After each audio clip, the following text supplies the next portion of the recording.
गाई के गोबरे महादेव आंगना लिपाई। गाई के गोबरे महादेव अंगना लिपाई। गजमतिया है महादेव गजमतिया महादेव चौका पुराई। चौका पुराई। सुनी है शिवा शिवा के दोहाई। सुनी है शिवा शिवा के दोहाई। चौका बैठल है महादेव चौका बैठल हे महादेव देव गैनिया साई। देव गैनिया साई। सुनिए शिवा शिवा के दोहाई। सुनिए शिवा शिवा के दोहाई। मारू तो गा बका ऊपर से बैठ के झूमतारू मारू गा का कहिए भैया भुला जाता नहीं नो बीच से क्लिक पहले बड़े साथ किया रहता है। ए का करी हम कराइए नहीं में पाओ। बटुला ली आइला हितयु बटुली ना ली आइला हो। बटुला ली आइला हितऊ बटुली नाली आइला हो। ए हो तिल कहरु साले अपन मौगी ना चहैला हो। ए हो तिल करू साले अपन मौगी ना चढ़ैला हो। ए हो तिल कहरु सरौ अपन मौगी ना ली आइला हो। ए हो तिल करू सरौ अपन मौगी नाली आइला हो। कूलर चहैला तू फिर जो ना ली आइला हो। कूलर चढ़ैला तू फिर जो नाली आइला हो। ए हो तिल कहरु हितौ अपन मौगी तू भूलैला।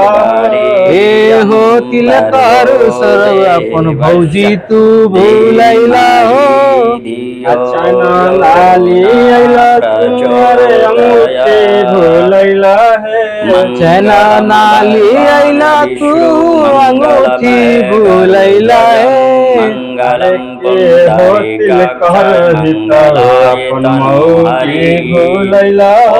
हे हो तिल करू सरौ अपन मलियो भूलैला। कितनी पढ़िला देवलिया पर का लिखल बा। तनी पढ़िला कि अखबार लिखल बा कि सोमार लिखल बा कि तारा भौजी के 10 गो बतार लिखल बा। तनी पढ़िला तिल कहरु साले तब जई ह।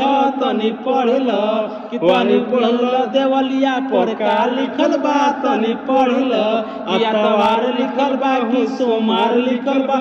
तारा मौगी के 10 गो बतार लिखल बा। तनी पढ़िला जजमाने छारी हजमिनिया बिन बिन लायो रे। हजमा बुलावे सुते के हजमिनिया भाग भाग जाओ रे। हजमा बुलावे सुते के हजमिनिया भाग भाग जाओ रे।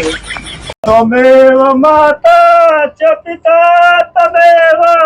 त्वमेव बंधु सखा त्वमेव विद्या द्रविणं त्वमेव सर्वं मम देव देवा।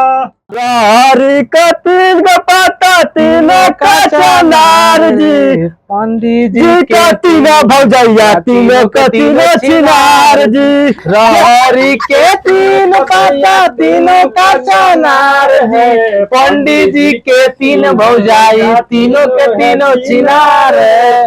पंडित जी के तीनों भैया तीनों के तीनों चिनार रे। जैसा रहर का खूट जैसा रहर का खूटी वैसा पंडित जी का चूची। सुन बाबना जौना हाली हाली जेवे ना जेवाए हमारे बाबना। तिलकहरू क भौज छिनार समोसा खाली काट काट के। तिलकहरू के भौज छिनार समोसा खाली काट काट के। तिलकहरू क भौज छिनार समोसा खाली काट काट के। तिलकहरू के भौज छिनार समोसा खाली काट काट के। अरे देखा फेर चूमे चलल हई नेहवा छिनरी नात एकर आंग टोलेला एकर अरे बांग टोलेला एकर हौद के झूलेले अरे जाबे द भैया ना। कि देख फेर चूमे चलल सही पूजवा छिनरी ना एकर आल डोलेला एकर गाल डोलेला एकर हौद के झूलेले जाबे द भैया ना। अरे चुमला तनी चुमला ए पूजवा तू चुमला हो तनी चुमला अरे जाबे द दुल्हा के तनी तू चुमला।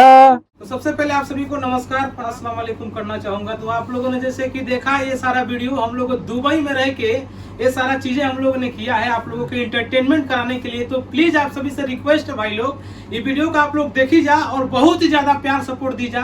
और ऐसे ही वीडियो हमने के दुबई में रह के ये पूरा हमारा टीम है पूरा टीम के साथ हम दुबई में कैसे रहल जाला कैसे खाई जाला कैसे पिए जाला सारा का सारा वीडियो आप लोगों को देखे के मिली बीडी कॉमेडी दुबई पर। तो प्लीज आप लोगों से रिक्वेस्ट बा वीडियो को बहुत ज्यादा लाइक करी शेयर करी और अपनी राय का कमेंट बॉक्स में जरूर दी। और आप लोग ये वीडियो कहाँ से देखा तनी ये भी अपन राय हमारा कमेंट बॉक्स में कमेंट जरूर करी। तो चैनल पर अगर आप लोग नया बनी तो चैनल को सब्सक्राइब कर ली और साथ ही बेल आइकन को प्रेस कर ली ताकि आप सभी के जितना भी आई वीडियो देखे के मिली। फिर मिलता नहीं जा। जय हिंद जय भोजपुरी।